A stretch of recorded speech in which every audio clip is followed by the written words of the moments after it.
BYUtv's first original animated series, Saving Me. The show features a grumpy old inventor, Bennett Bramble. He has everything in life, talent, fame, and fortune. But he's come to realize that he's a jerk and that his selfish decisions may threaten humanity. So he comes up with a way to fix his future by changing his past. His 11-year-old self, to be exact. We've done something unique with time travel. Old Bennett doesn't physically go back in time. He uses a device that he's created, which we call the mind share device, which essentially links his mind to the mind of his 11-year-old self. So old Bennett can be in the environment and interact, but no one else sees him. Appearing out of thin air is my thing. Wow. It's really a story about a family. Old Bennett is consumed with so much regret because he's lost those relationships that mean the most to him. All of us, I think, have been asked, if you could write a letter to your younger self, what would you say? What advice would you give? Redemption is one of the principal tenets of our show. It's also one of the principal tenets of my faith. With the help of others, with the help of the divine, I can become the best version of myself.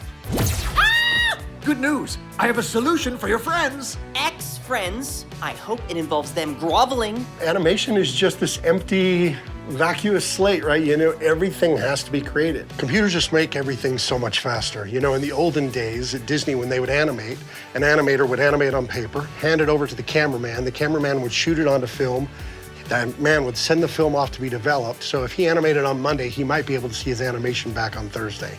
Right? Nowadays, we can animate straight in the computer. You can animate it and watch it within 5 minutes. So we design our character. Here you see all the action poses, right? And then we take that and build that into a puppet. And then that puppet ends up being animated. You can push and pull, move it around in many of the same ways that 3D animation is handled. We use this stuff as inspiration. The writers go and write a script, and then from that script, we record all the voices. Once the voices are recorded, that material plus the script is sent to our storyboard artists.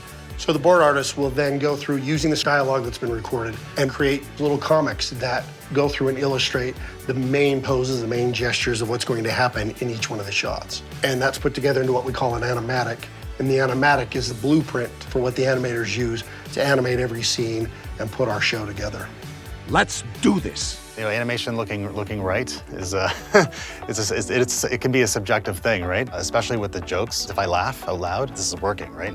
If all else fails, rely on the laugh. Say what now? We tend to select projects that have nice moral and family values, especially for kids. That's part of our DNA. The artists are emotional and sensitive people, and they always like to work on projects that, you know, can make a difference. Sometimes I see myself in these characters, and I find it really inspiring, really cool and new, fresh, you know, new sci-fi show for kids. What I love about animation is how collaborative it is. There are character designers, background artists, Foley artists, sound designers, animators, obviously. Just this army of people who are just enormously talented. It's a joyous experience as a showrunner to see the show progress and to improve at every step of the way.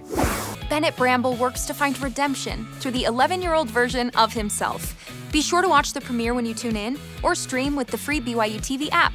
Thanks for watching BYUtv Insider.